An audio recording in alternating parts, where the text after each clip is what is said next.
কৃষ্ণ জয় গুৰু শংকৰ আজি এটা বিশেষ ভিডিঅ' লৈ আপোনালোকৰ মাজত প্ৰস্তুত হৈ আছো।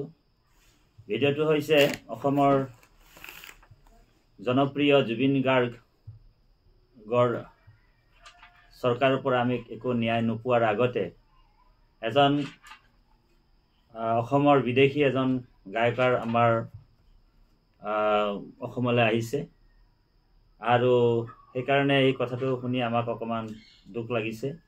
কাৰণ আমি জুবিন গাৰ্গৰ ন্যায় নোপোৱাৰ আগতে আজি সেই বিদেশৰ পৰা সিঙ্গাৰজনক মাতি আমাৰ যি যুৱ প্ৰজন্ম তাৰ মানে এক জুবিন গাৰ্গৰ পাহৰি সেই সিঙ্গাৰটোৰ মানে গান শুনি উদম নৃত্য কৰিছে আৰু সেই নৃত্যৰ যোগেদি জগতক কি বুজাব বিচাৰিছে। তাৰমানে এজন আমাৰ হিয়াৰ আমঠু জুবিন গাৰ্গৰ ন্যায় নোপোৱালৈকে সেই সিঙ্গাৰজনক আমি মাতিব নালাগিছিল নিয়ম মতে, কিন্তু আজি অসমৰ সংস্কৃতিটোক মানে লাহে লাহে লাহে লাহে বিকৃতি ৰূপ দিয়া হৈছে। অসমৰ যিটো সংস্কৃতিটো একেবাৰে নাইকিয়া হৈ যাব আৰু এই বিদেশৰ পৰা যিবিলাক বস্তু আমাৰ মাজত আহিছে আৰু আমাৰ ল'ৰা ছোৱালীবিলাক আমাৰ যিটো সভ্যতা আমাৰ সংস্কৃতি লাহে লাহে নাইকিয়া হৈ পশ্চিমীয়া সংস্কৃতিলৈ ৰূপান্তৰিত হ'ব।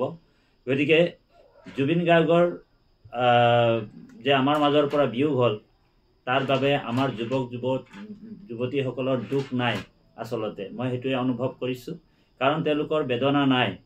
সেইকাৰণে এজন বিদেশৰ পৰা ছিংগাৰ আনি আজি ইমান মানে মতলীয়া হৈ নৃত্য কৰিছে। গতিকে সেই কথাটো আমি দেখি অকমান দুখ প্ৰকাশ কৰিছোঁ, কাৰণ আমাৰ সংস্কৃতি আমাৰ সভ্যতাটো মূল বস্তু আৰু আমাৰ যিহেতু জুবিন গাৰ্গ আমাৰ এটা হিয়াৰ আমঠু, সদায় জুবিন গাৰ্গৰ আমি জুবিন গাৰ্গৰ নিচিনা আৰু অসমতে নহয় ভাৰতবৰ্ষত আৰু কোনো গায়ক হ'ব নোৱাৰে। গতিকে এজন বিদেশৰ গায়কৰ আনি কোটি কোটি টকা খৰচ কৰি আজি আমাৰ জুবিন গাৰ্গৰ চৰকাৰৰ পৰা আমি ন্যায় নোপোৱালৈকে হিচাপমতে তেওঁক আনিব নালাগিছিলে আমাৰ ইয়ালৈ অসমলৈ। গতিকে তাৰমানে জুবিন গাৰ্গৰ প্ৰতি যিটো শ্ৰদ্ধা, জুবিন গাৰ্গৰ প্ৰতি যিটো মৰম, সেইটো আচলতে আমাৰ যুৱক যুৱতীসকলৰ বা আমাৰ অসমৰ যি যুৱক যুৱতীসকলৰ তেওঁৰ প্ৰতি শ্ৰদ্ধাটো নাই। সেইকাৰণে ইমান ততাতলিকে মানে পটাপট এজন গায়কক মাতি পটককে তেওঁলোকে কি কৰিছে, এটা কি দেখুৱাব বিচাৰিছে আপোনালোক, মানে সেইটো প্ৰশ্ন আহিছে। আৰু আমাৰ যিটো সংস্কৃতিটো মানে অসমৰ যিটো কালচাৰ, অসমৰ যিটো সভ্যতা সংস্কৃতি একেবাৰে নাইকিয়া কৰি পেলাইছে। এইটো এটা বহুত দুখ লগা বিষয়। গতিকে আমাৰ ল'ৰা ছোৱালীবিলাকক আমি কোনফালে লৈ গৈ আছোঁ। গতিকে ইয়াত দেখা পোৱা গৈছে যে আমাৰ ৰেপ ছিংগাৰ যিজন আছে আহিছে, নামটো পোষ্ট মেলন। গতিকে তেওঁ আমাক শিকাই থৈ গৈছে, আমাক কি শিকাব, তেওঁৰ পৰা আমি কি আদৰ্শ ল'ম? আমি তেওঁৰ পৰা এইটো আদৰ্শ ল'ম নেকি, মানে অৰ্ধনগ্ন হৈ কিনে আমি উদম নৃত্য কৰাটো আমি সেই সংস্কৃতিটো আমি গ্ৰহণ কৰিম নেকি? গতিকে এইবিলাক আচলতে আমাৰ অসমৰ ল'ৰা ছোৱালীবিলাক আমাৰ যুৱ প্ৰজন্ম বুজিবলগীয়া কথা হৈছে। গতিকে দুখ লগা বিষয়। জুবিন গাৰ্গৰ লগত তুলনা কোনো ছিংগাৰে নাই, গায়কে নাই। কিন্তু কথা হ'ল কি, এতিয়া আমাৰ জুবিন গাৰ্গৰ চৰকাৰী ন্যায় আমি পোৱা নাই। জুবিন গাৰ্গক আমি মূল মানে শ্ৰদ্ধাঞ্জলি দিব পৰাই নাই।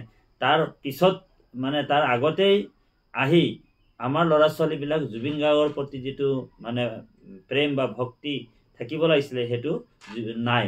সেইকাৰণে বিদেশৰ পৰা কোটি কোটি মুনাফাৰ কাৰণে কোনোবা এজেণ্টে আনি কোটি কোটি লাখ লাখ টকা জুবিন গাৰ্গক মানে শ্ৰদ্ধাঞ্জলি মূল শেষ শ্ৰদ্ধাঞ্জলি নিদিয়াৰ আগতে সেই ছিংগাৰজনক আনিছে, যাতে আমাৰ অসমৰ যুৱক যুৱতী অন্য একফালে ঢাল খাই জুবিন গাৰ্গৰ যি শ্ৰদ্ধা, জুবিন গাৰ্গৰ যিটো মৰম সেইটো পাহৰি যাব। গতিকে আমি সেইটো চাইকিনি অকণমান দুখ প্ৰকাশ কৰিছোঁ। গতিকে চমু ভিডিঅ' আপোনালোক নিজে বিবেচনা কৰিব। কিছুদিনৰ পিছত যদিও আনিলেহেঁতেন ছিংগাৰজনক, তেতিয়াহ'লে আমি ভাল পালোহেঁতেন। আমাৰ জুবিন গাৰ্গৰ যিহেতু এতিয়ালৈকে ন্যায়ে পোৱা নাই, আৰু ন্যায় নোপোৱাৰ আগতেই এজন বাহিৰৰ পৰা ছিংগাৰ আনি ইয়াতে মানে অসমৰ যি যুৱক যুৱতীক মানে এটা নতুন দিশত মানে লৈ যাব বিচাৰিছে, পশ্চিমীয়া দিশত লৈ যাব বিচাৰিছে। আৰু সম্পূৰ্ণৰূপে এইটো কিন্তু মই ভুল বুলি ভাবিছোঁ। কাৰণ যিহেতু যুৱক যুৱতীসকলক পশ্চিমীয়া যি সংস্কৃতি সেইটো যদি আমি ৰাখোঁ, তেতিয়াহ'লে আমাৰ বিপদ আমি নিজেই মাতি অনা নিচিনা হৈছে। গতিকে আমি যিসকলে জুবিন গাৰ্গৰ কাৰণে সমাধিত গৈ মানে কান্দিছিলে, জুবিন গাৰ্গৰ কাৰণে যিসকল জুবিন গাৰ্গৰ কাৰণে মানে বুকু ঢাকুৰি কান্দিছিলে, সেইসকলে কিন্তু আজি জুবিন গাৰ্গৰ যিদিনাখন বাৰ্থডে আছিলে, সেইসকলে মদ মাংস খায়ো ফূৰ্তি কৰিছে। আচলতে সেইটো কৰিব নালাগিছিলে, কিন্তু সেইটোও মানে কাম কৰিছে। গতিকে এই যিটো সংস্কৃতি, সেই সংস্কৃতিখিনি কিন্তু সেইটো আমাৰ যুৱ প্ৰজন্মৰ কাৰণে এটা ডাঙৰ বেমাৰ, ডাঙৰ ব্যাধি হিচাপে বা ডাঙৰ ৰোগ হিচাপে আমাৰ দেখা যাব। গতিকে আমি চমু ভিডিঅ'টো আপোনালোকৰ কৰিলোঁ, আৰু ইয়াত আপোনালোকৰ ভাল যিবিলাক, যদি ভিডিঅ'টো ভাল পায় তেতিয়াহ'লে শ্বেয়াৰ কৰিব, কমেণ্ট কৰিব। কিন্তু আমি শুদ্ধ সত্য কথাটো আমি কৈছোঁ আপোনালোকক। কৃষ্ণ।